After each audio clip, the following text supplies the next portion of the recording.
선물을 안 주시는데 큰일 났어요.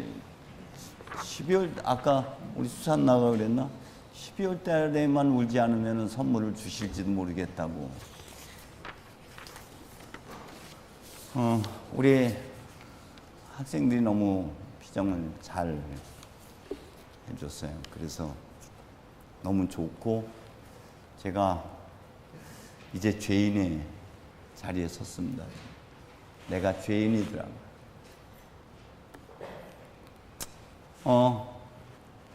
오늘 복음 말씀에 앞서서 여러분이 한처음 하나님께로부터 지음받은 여러분 자신은 어떤 모습이었을까? 하나님의 신성, 하나님의 모습, 하나님의 성품, 하나님의 창조적인 능력 모든 것을 부여다 받은 존귀한 존재, 아주 특별한 존재, 거룩한 존재, 그가 여러분이었습니다. 그래서 하나님 모시니 참 좋았다 했던 그가 바로 우리 자신이었는데 죄와 무지와 욕망 때문에 그런 나를 잃어버린 채 방황하면서 살고 있습니다. 그런 우리가 다시 본래의 나를 알아차리는 자리, 그게 가장 절망 속에 있을 때만 비로소 나를 알아차리기 시작합니다. 깊은 어둠 속에서만 나를 보게 됩니다. 또 한편으로 성서 안에서 혹은 루가에서는 성서, 성전, 회당, 말씀, 기도 가운데 비로소 자신의 존재를 알아차리게 되고 비로소 하늘문이 열려지는 역사가 기도 가운데 말씀 앞에서 비로소 보게 되죠. 요한의 영성에서는 하나님의 품 안 혹은 하나님의 사랑 안에 머물러 있음으로 인해서 비로소 눈 떠지게 되고 비로소 나는 나다가 되어지게 됩니다. 나는 문이다, 나는 빛이다, 나는 나다.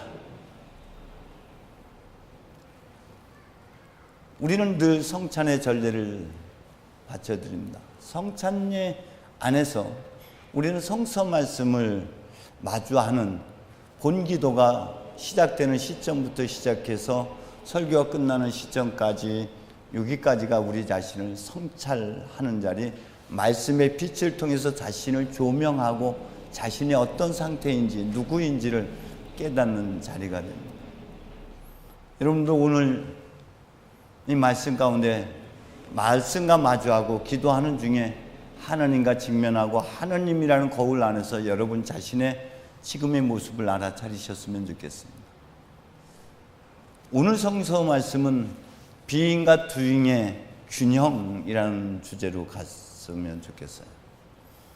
예수님께서는 바로 이런 균형 잡힌 삶입니다. 존재 안에 머물러 있어도, 하늘에 머물러 있어도, 이상 안에 머물러 있어도 문제가 되는 것이고, 현실 속에서 삶에 살아내기에 급급하다 보면 역할, 노릇에 집착된 나머지 주객이 전도되어 목적을 잃어버리게 되고 거기서 또 방황하게 됩니다. 언제나 존재와 존재를 살아내는 이 사이의 균형을 이루어야 됩니다. 그것이 오늘 복음에서 말씀하고자 하는 것이죠. 다시 한번 먼저 앞서서 여러분, 나는 도대체 누군가를 알아차리는 자리가 루가에서는 회당, 성서, 말씀 안에서 혹은 기도 중에 예수님께서 성전에 늘 하시던 대로 고향 나자렛에 돌아가셔서 늘 하시던 대로 회당에 들어가셔서 성서를 펼쳐들고 성서를 읽게 됩니다. 성서를 읽는 중에 자신을 보게 되어야 됩니다. 성경은 우리를 안내하고 우리를 가리키는 거울입니다. 마치 이사야가 성전에서 기도하는 중에 하나님 영광에 휩싸이게 되고 그 하나님의 영광 안에서 자신의 죄를 보게 되는 것처럼 자신을 볼 수 있어야 돼요. 어제 저희 집에서는 통곡이 이루어졌어요. 보람이가 큰아이가 피정을 하고 들어와서 피정 나눔을 하면서 울음바다가 됐어요. 맨 처음에 성서를 혹은 우리가 기도 중에 제일 먼저 알아차리고 깨닫는 자리가 뭐냐면 자신의 상처를 보게 됩니다. 자신의 어둠. 그래서 때로는 분노하고 때로는 억울하기도 하고, 이 과정을 넘어서게 되면은 자신의 존귀함, 자신의 존재를 보게 돼요. 자신의 빛을 만나게 됩니다. 내가 속아 살았구나. 나한테 속아 살았구나.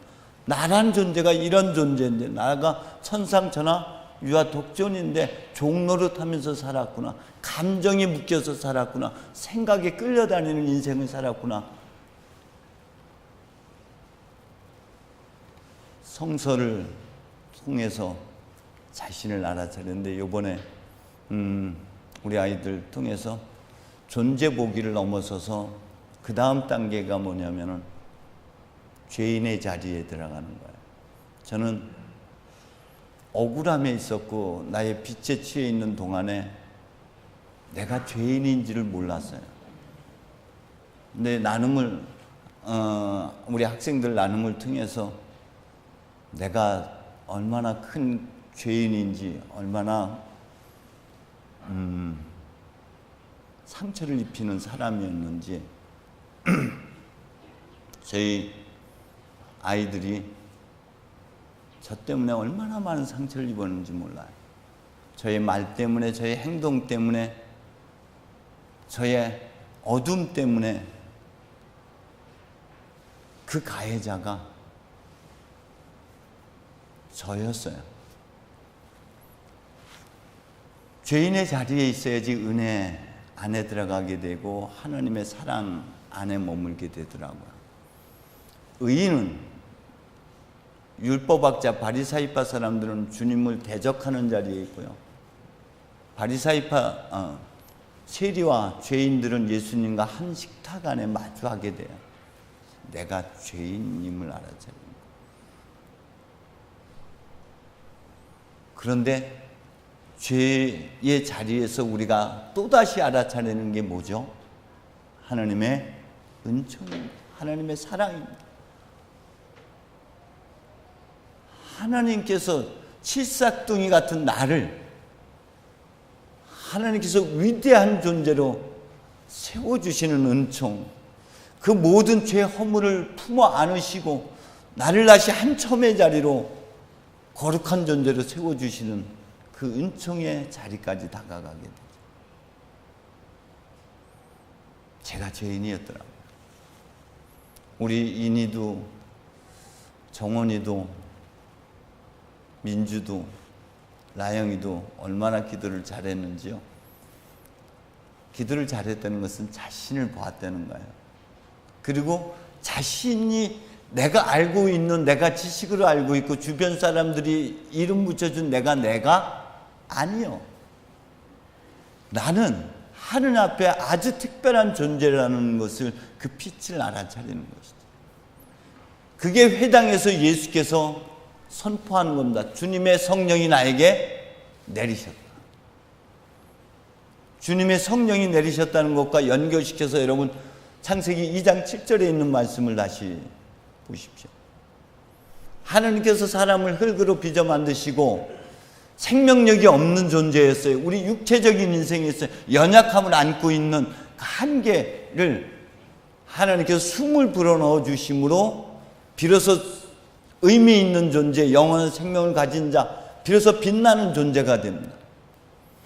하나님의 숨이 내한테 임해서 나는 하늘과 땅이 합해진 존재, 하느님을 품어 안고 살아가고 하느님의 품 안에서 살아가는 존귀하고 거룩하고 아주 특별한 존재라는 것이죠. 그게 주님의 성령이 나에게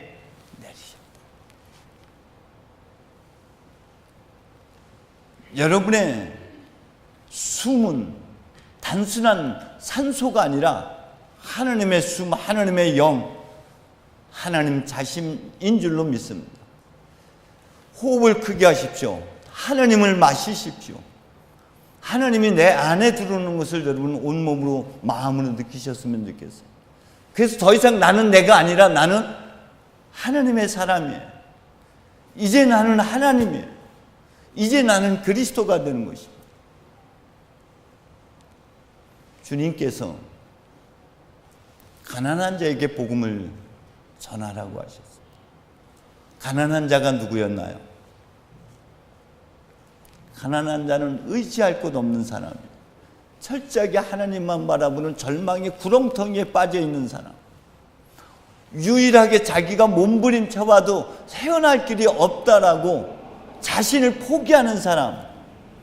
마리아가 그런 사람입니다.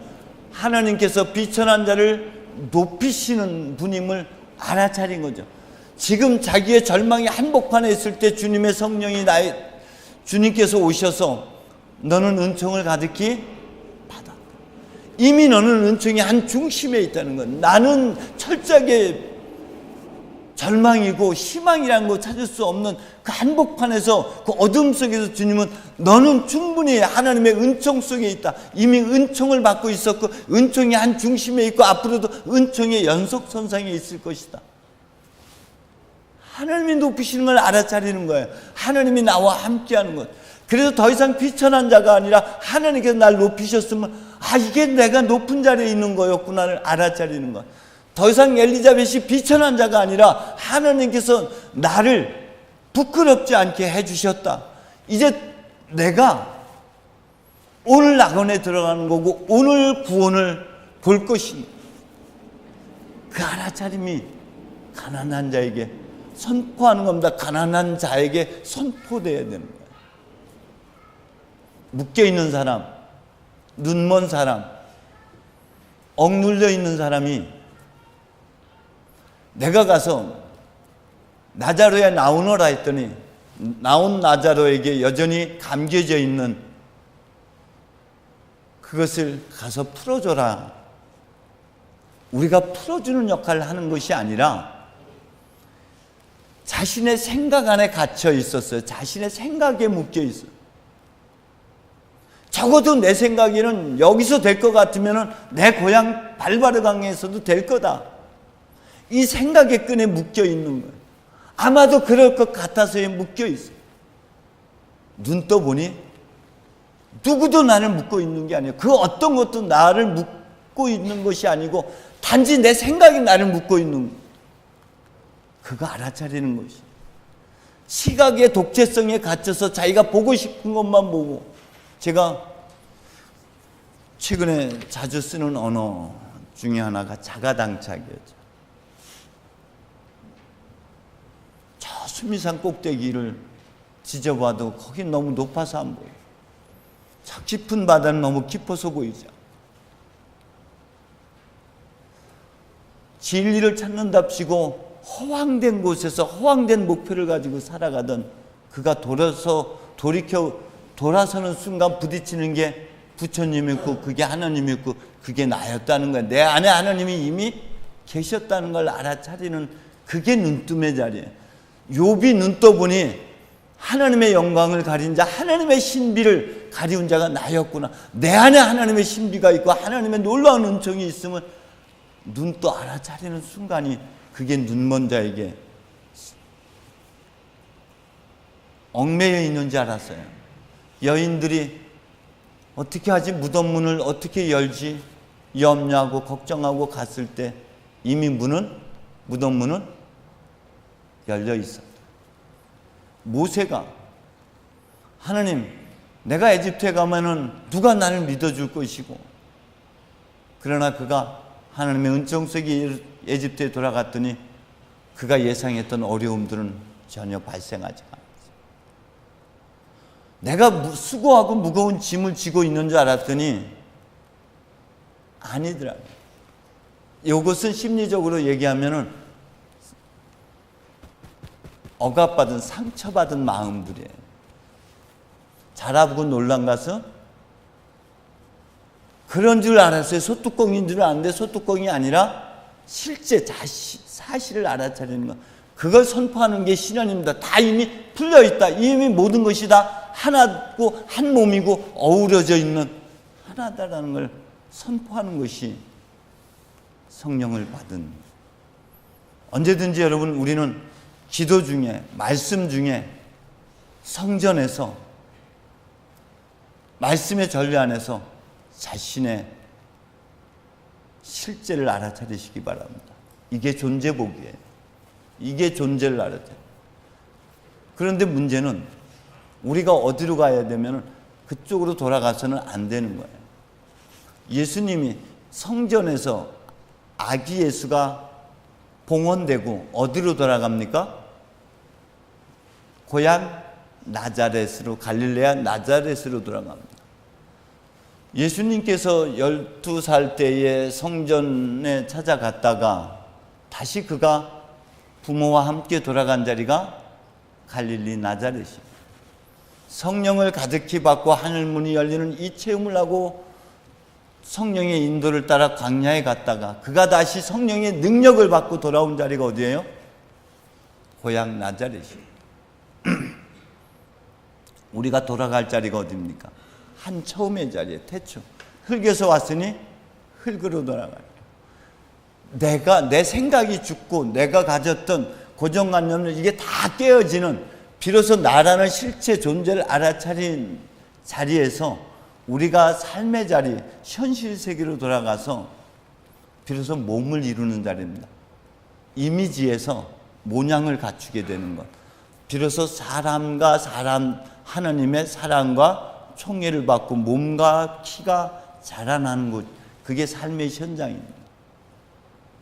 근데 여기서 우리가 자칫 잘못하면 노릇에 빠져버려요. 역할에 빠져요. 제가 신부 노릇해왔어요. 신부 역할 했어요. 부모 노릇하고 부모 역할만 했지 나를 살지 못했어요. 존재를 살아내라는 말이 뭔 뜻인지 못 알아차리다가 지금 내가 하는 일이, 한 어린아이가 태어나서 이 아이가 자라나서 그 인격 안에서, 예수의 인격 안에서, 우리의 인격 안에서, 우리의 삶의 모습 속에 하나님의 향내와 하나님의 영광과 하나님의 은총과 하나님의 진리가 드러나는 삶이어야 되는 것이죠. 자기를 하나님의 모습대로 다시 빚어내는 자리가, 그게 사람의 아들로 사는 자리예요. 온유와 겸손을 살아내는 자리. 비로소 내가 철저하게 여기서 자기 자신을 비워내는 자리가 사람의 아들로서 사는, 돌아가서 살아가야 하는, 흙으로 살아가야 하는 자리. 비로소 철저하게 깨어지고 죽음의 자리가 어디예요? 십자가예요. 내 생각이 깨어지고 내가 없는 자리에서 비로소 나는 누가 돼요? 하나님의 아들이 돼요. 비로소 내가 되어지는 자리는 내가 만들어내는 자리가 아니라 본래 나를 빚어내는 자리예요. 역할은, 소명은 나를 꽃 피워내는 것이지 다시 노릇의 역할에 빠져버리는 게 아니에요. 우리는 여러분들 엄마 노릇하니라 나를 못 살아왔잖아요.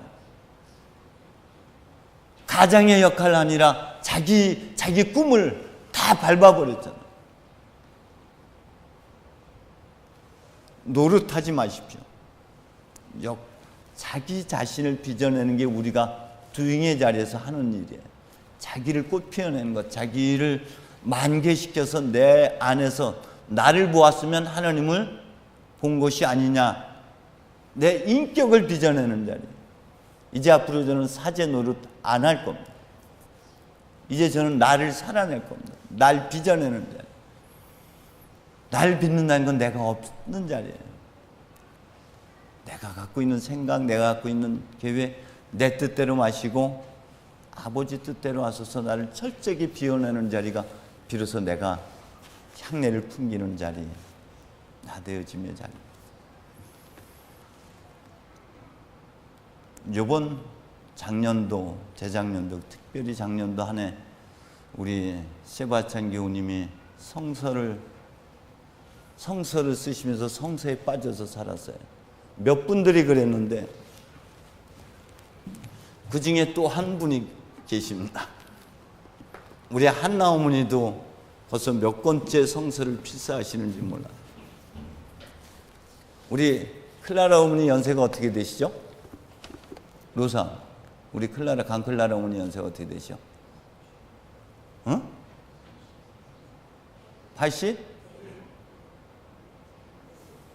이 할머니가 쓰신 건데 이게 최종적으로 창세기부터 시작해서 요한 묵시록 시작과 끝을 저에게 갖고 와서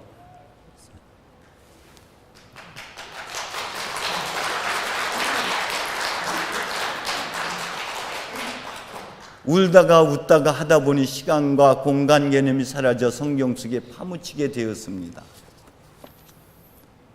여러분 2019년도 또 우리 클라라 어머니가 전염병이 좀 심해요. 그래서 클라라 어머니가 누구한테 요 노트를 선물했냐면 오늘 들었는데 강루 씨한테 이게 강루 씨는 꼼짝없이 금년도 안에 뭘 해야 될까요? 성서에 묻혀 살아야 돼. 3년 할 수 있거든이 무슨 말이냐? 있는 자에게 안 되는 일이 없다. 하나님께서 하시고자 하면은 안 되는 일이 없다. 금년도에는 밭에 가서 일하시지 마시고 밭에 갈 시간에 어디에 있으라? 성서에 묻혀 있어요. 기도하겠습니다. 주님, 입턱대로 된다고 했습니다. 말이 씨가 된다고 했습니다. 하느님의 말씀은 힘이 있고 능력이 있고 우리를 변화시키는 힘이 그 안에 있는 줄로 믿습니다. 우리 클라라 어머니가 하느님의 말씀 속에 묻혀 있으면서 제 삶에 깊은 생명을 다시 되찾게 해주셨고 삶을 다시금 성찰하면서 하나님의 은총을 건져냈습니다. 더욱더 건강 잃지 않게 해주시고 또 우리 클라라 어머니처럼 한나 어머니나 세바스찬, 나오미 모든 분들이 성서에 묻혀있는 동안 하나님 거룩한 성 변화가 일어나게 하여 주옵소서. 이들이 성서를 쓰면서 눈이 밝아져서 하나님의 신비한 놀라움을 발견하게 하시고 자신이 얼마나 특별한 존재인지를 깨닫는 은총으로 축복하여 주옵소서.